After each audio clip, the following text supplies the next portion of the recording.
Deputy Mayor, thank you so much for coming. I would just like to let you know that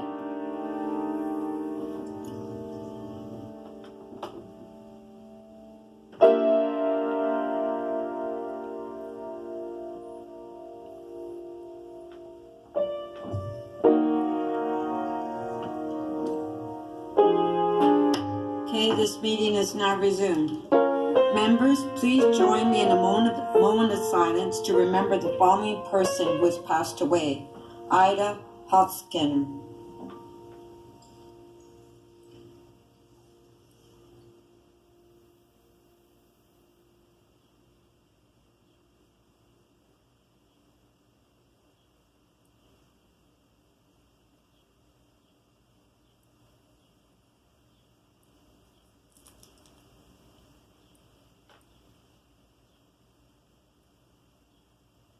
Thank you.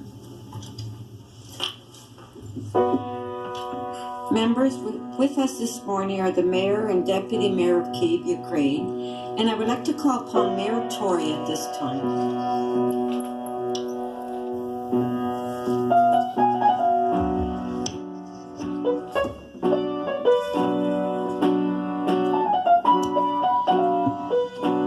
Speaker and colleagues, good morning. And before I officially welcome and thank the Mayor and the Deputy Mayor for being with us today, I would like to, on your behalf, welcome to the Chamber some students from Joseph Cardinal Slipty Ukrainian Catholic School and their principal, Julia Manini, students from St. Demetrius Ukrainian Catholic School and their principal, Lily Hordyenko, and students from St. Joseph's Ukrainian Catholic School and their principal, Lida Mustafa. And so we welcome you all today, and I hope that you, as we will, that you'll learn something from these distinguished visitors that are taking time out of an incredible situation that they face to be with us. Before we start our business for the day, I'm privileged to have the honor to welcome Mayor Vitaly Klitschko, Mayor of Kyiv, and Deputy Mayor Mykola Povoroznik to address our meeting today. And I want to convey on your behalf the utmost respect and appreciation to both of them for joining us today in circumstances we can hardly imagine. You know, we're not sister cities by accident. If you look at the things that we have in common, we are both cities of about 3 million in population, both the largest cities in our respective countries, both having a proud history within the context of the history of our respective countries. We are proud here in the city of Toronto to be home to one of the largest populations of people of Ukrainian background in the world outside of Ukraine. But today, those bonds which forged a 30-year-long close formal relationship between the two cities bring us together at a time when there is a stark, tragic difference in terms of what is going on in our two cities. Here, it is peaceful. We can meet, as we're doing, and debate issues. People can go freely about their lives, COVID notwithstanding. There, you and your fellow residents of Kyiv and across the country are under illegal, unjustifiable attack. Many lives have been taken already, including a lot of innocent lives. They're all innocent lives, but innocent lives of civilians. Many other lives are threatened. The way of life in a beautiful historic city shattered, and a beautiful historic country shattered by an inhumane, atrocious invasion. And so we thank you for taking the time to address our City Council today while you and your residents are in the fight of your lives. Your courage, your personal courage that we have seen, because we see it here, and your determination to fight for your city and for your country and for your residents is an inspiration to us here in Toronto and to people around the world. Let me make clear something that I have said, and I've said it on behalf of my colleagues. I've said it to you, Mayor Klitschko. I've said it to our own people. I've said it for years, not just for weeks, because this tyranny didn't just begin a few weeks ago. And that is that Toronto stands in solidarity with Ukraine, with its people, and with Canadian Ukrainians. The unique bond between our two cities, anchored by that 30-year formal friendship, and the fact that Toronto is home to thousands of Ukrainian Canadians, has brought this situation even closer to home for us here in the city of Toronto. We have worked to add our voice as a city to those speaking out around the world against the attack on Kyiv and all of Ukraine. What Russia is doing is illegal, and it is so profoundly wrong and evil in so many different ways. And so we join you in mourning the completely unacceptable loss of innocent lives that is happening. We are working with the other governments in Canada to help support any and all Ukrainian refugees who come to the City of Toronto. But while we're ready to welcome Ukrainians here, as we've done with so many different waves of refugees from around the world, we want this war to end. And we want people to be safe in their homes, in Kiev and in Ukraine. And we want Ukraine to be free. We want Russia out. And we want all of those responsible for these atrocities to be held to account. Mayor Klitschko, I have had the honor of meeting you right here at Toronto City Hall at better times when you were able to visit us here. And I look forward to the day when we can meet again, once peace is restored in Kiev and across Ukraine. And hopefully that day will come very soon. Today, I want to thank you for your courage and commitment to fight for the freedom of your city, of the freedom of your people, and all of Ukraine, and to carry the fight for freedom on behalf of all of us who live in freedom today. Because I think often we don't recognize the fact that these fights against those who threaten freedom are fights that are carried on behalf of us all.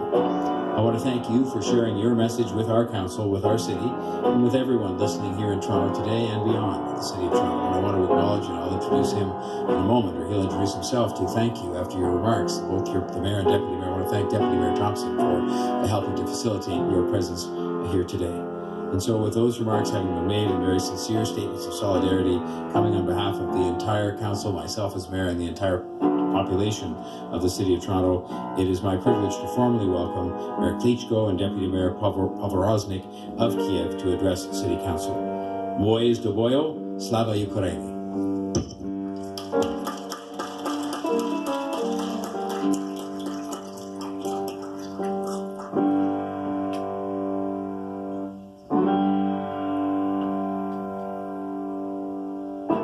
Good morning, everybody.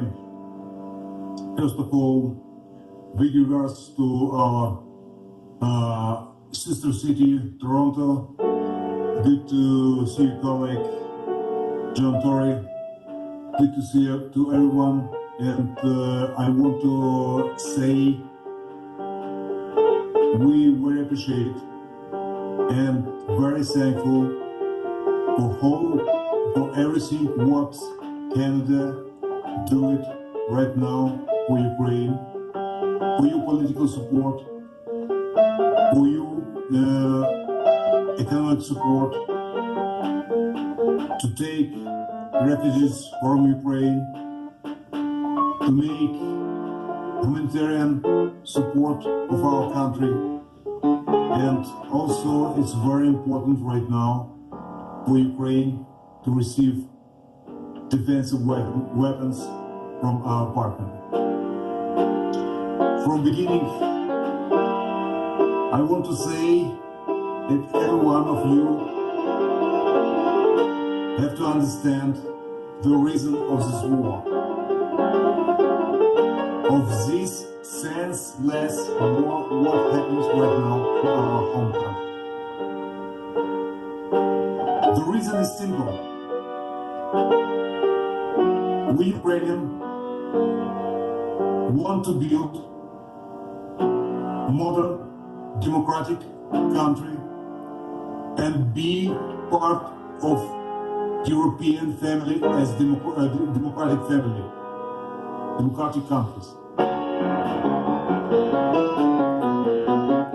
Mr. Putin, President of Russia, and Russian government want very much to rebuild Soviet Union, to build Russian Empire, and to occupy Ukraine, one of the largest countries in Europe. It's the biggest war after the Second World War in Europe.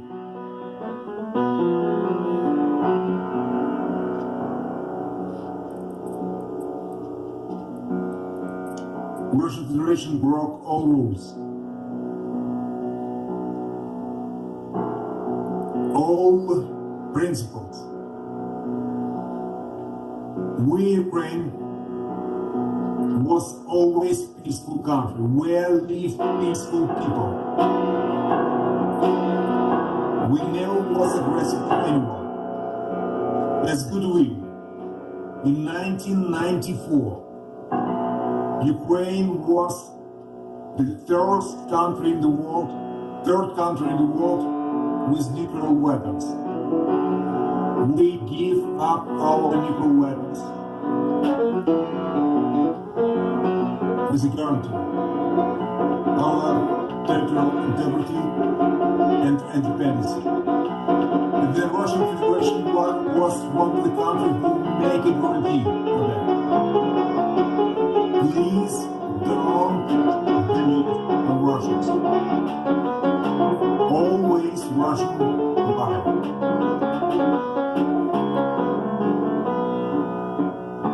The Russian lie, when the military men without education, without identification in Crimea, the Russians told us it was not our soldier. This was lie. The Russians told we're not involved in this conflict, in this war in East Ukraine and occupied Donetsk and Lugansk. This was lie. Everybody understand. The Russians deliver weapons, give money, make a propaganda, make this war. The lie from Russia. It's a war against Ukrainian army. It's lie. It's genocide of Ukrainian population. Russians broke all the rules. And right now, if Ukrainian forces coming to Bucha, the satellite city of capital of Ukraine, we see horrible images there. Were killed children, women, old people, civilians, and Russian told it's fake. The Ukrainian paid back everything by himself.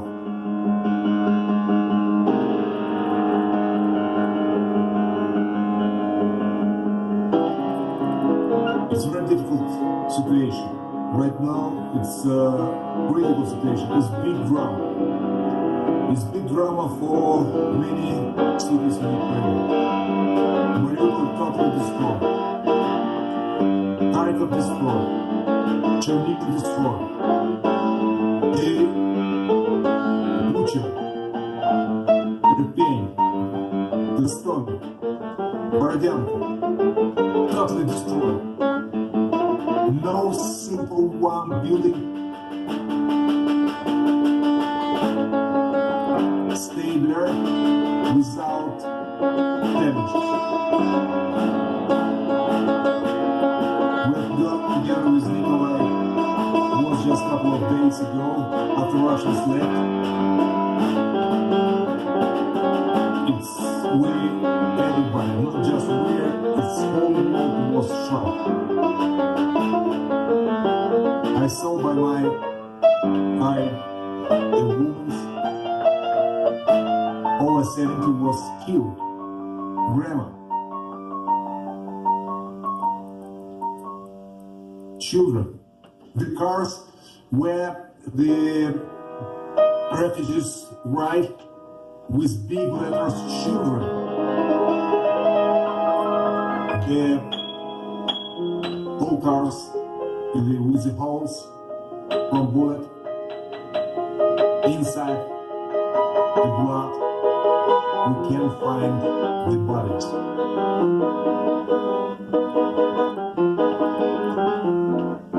There definitely was people there in the cars.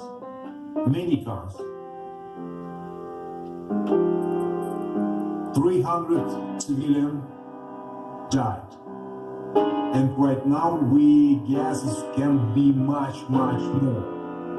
We can't right now tell exactly how many civilians died in Bucha, Gostomel, Irpin, because the apartments building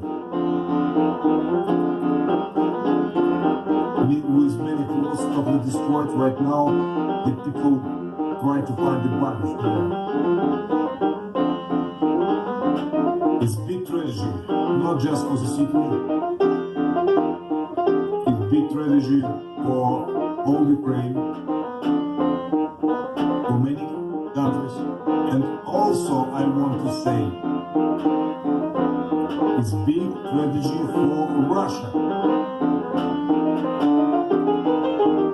Because Russian population don't understand what's going on. I was shocked if I received the information that more than 70% of Russian population support the war against Ukraine. Because Russian propaganda zombed people and Putin lied. They told this war against nationalists, radicals, extremists, fascists is liar.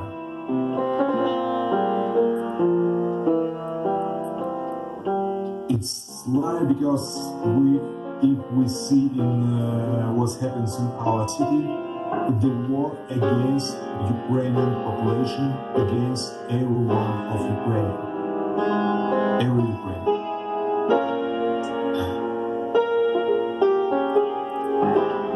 The Russians kidnapped the mayors of our city. We have a lot of examples. Killed the mayors. Mayor of the Slum bring the medical staff and humanitarian help to his citizens was killed. And we have a lot of examples. A lot of examples, horrible examples. And I'm more than sure it's everyone who involved and Russian government also have to pay full price for that.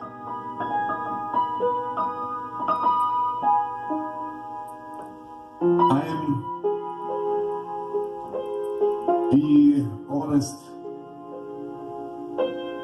I'm optimistic, but I'm depressed from whole situation, but we don't know how far go the plans of Russians.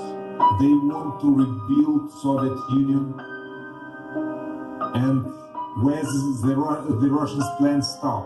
I don't believe in the will be board of Lugansk or Donetsk. Maybe it's the plans to the board of Poland, maybe to Slovakia, maybe to Czech Republic, maybe to Germany. Maybe some crazy ideas to take the former DDR. I want to say that Putin is sick. Because normal human never bring so painful tragedy for all many nations. It's big tragedy for the Russians also because the Russians soldier, the people who zombed, the Putin sent the Russians, men's, husbands, brothers also will be killed. Thousands and thousands Ukrainians already died. Thousands Russians also died. I don't know any expert in the world can tell how long will be the war.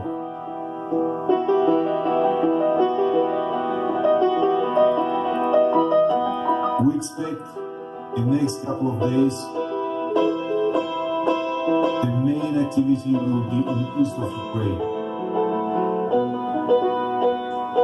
We very appreciate for every friends of Ukraine who send defensive weapons to us because we stay front one of the strongest army in the world, Russian army. But Ukrainian soldier, Ukrainian patriots already destroyed the mythos about strongest army in the world. Whole world surprised.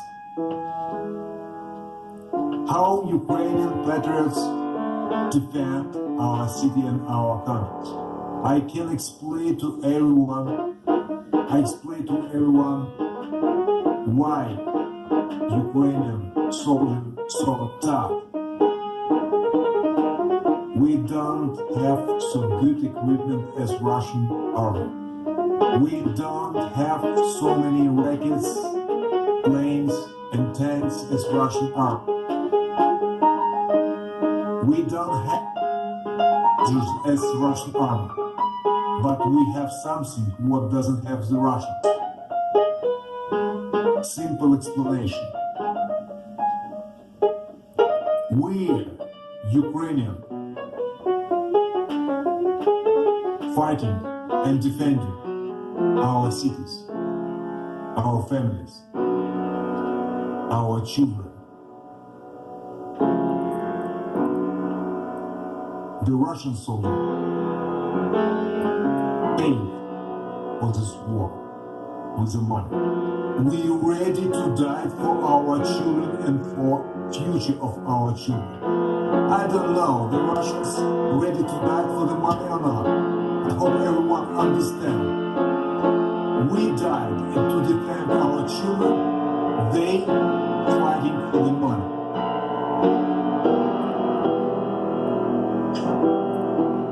By the way, the situation is very difficult. It's critical. And that's why we very appreciate for everyone who support Ukraine, because this war, this will be a big mistake. If someone thinks it's war far away from me, it doesn't touch me. It's wrong opinion. This war can touch everyone in Europe, everyone in the world. But our goal, together to bring the peace back to Ukraine. Unity around Ukraine is a key for peace. It's very important for us. Very important because we're fighting and defending not just our children, our homes, and our city. We're defending right now the same values, the same principles what we have, everyone. And we ready to fight. And we very appreciate for the help.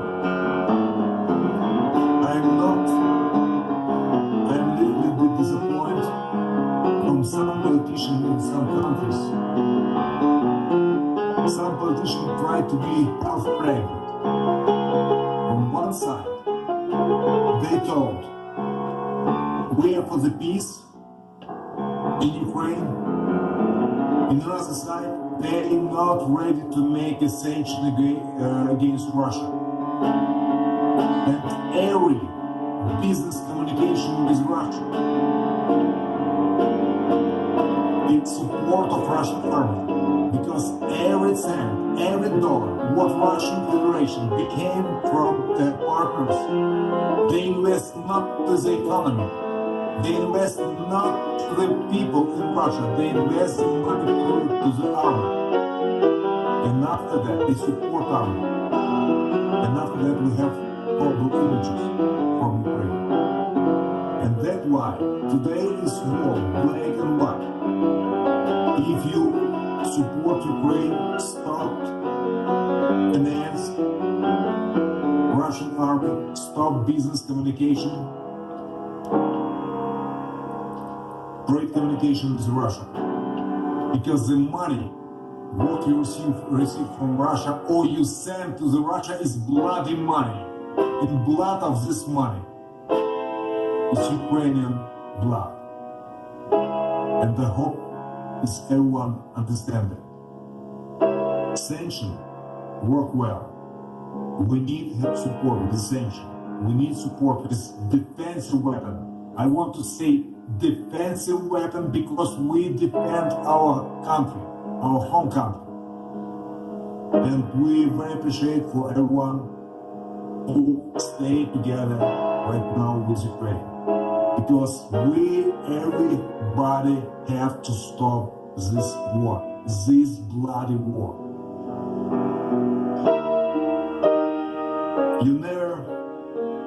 It's difficult to take impression from pictures, from images, from movies. It's to be there and to see destroy the life of the people. The bodies, dead bodies. The destroyed cities. And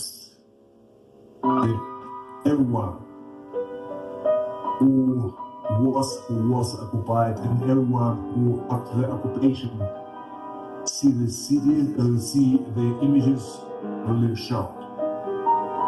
Thanks God in Kyiv we have a lot of international journalists. They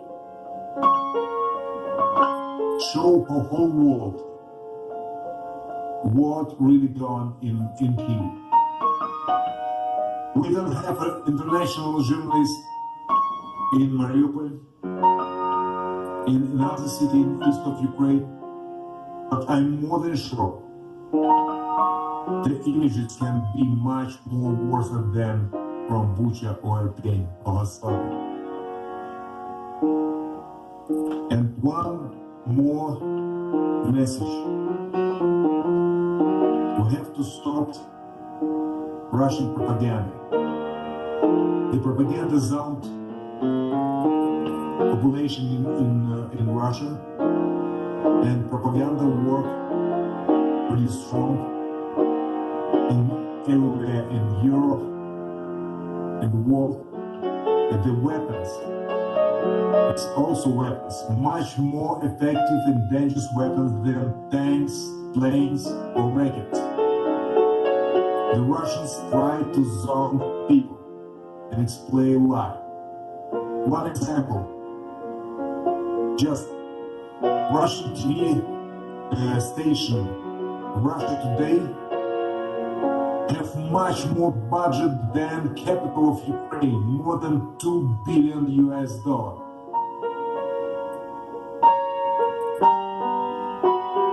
Russians try to zone people. I spent a lot of time in Germany and I'm shocked. In Germany, a lot of people, we call them Putin verstehen, Putin understander, who see the Russian TV and believe in Russian propaganda. It's very important to stop Russian propaganda everywhere in the world. And to show to Russian population is something wrong with government, with Russian government. If sanctions work, the people, the population of Russia, the people of Russia have to say, Putin, you're doing wrong things. If they receive the bodies of husbands, friends, sons back from Ukraine,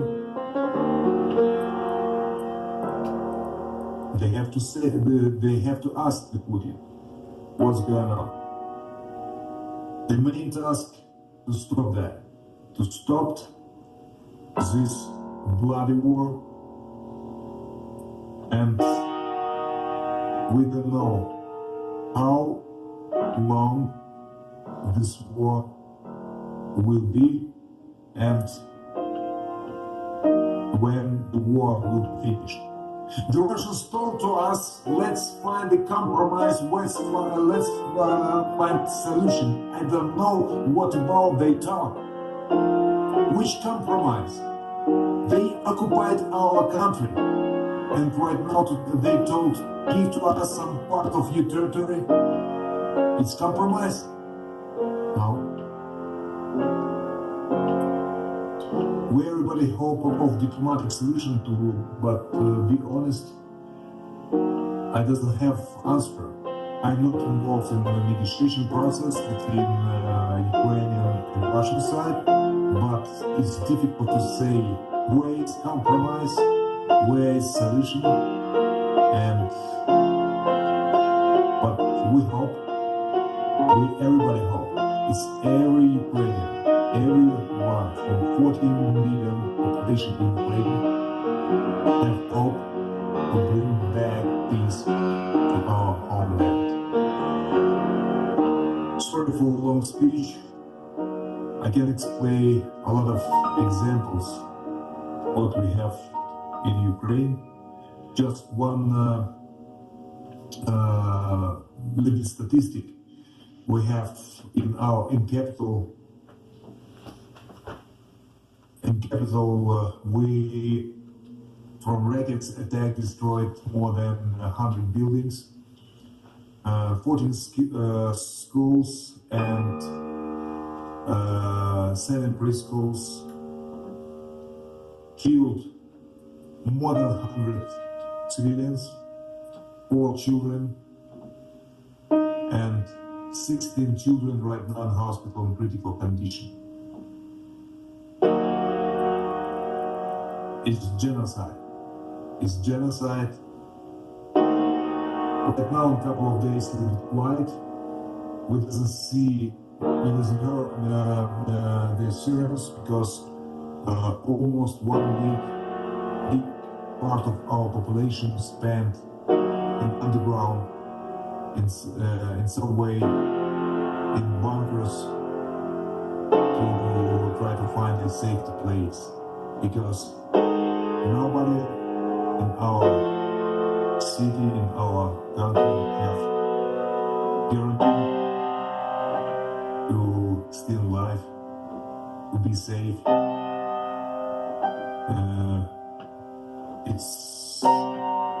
It's difficult. It's a difficult situation, but we hope this war will be finished very soon. But we are ready to fight and defend our values, our future, and our children. If you have some questions, Nikolai want to say in Ukrainian a couple of words, and translator help to translate Nikolai Pоворoznik's speech. Your stage. Доброго ранку.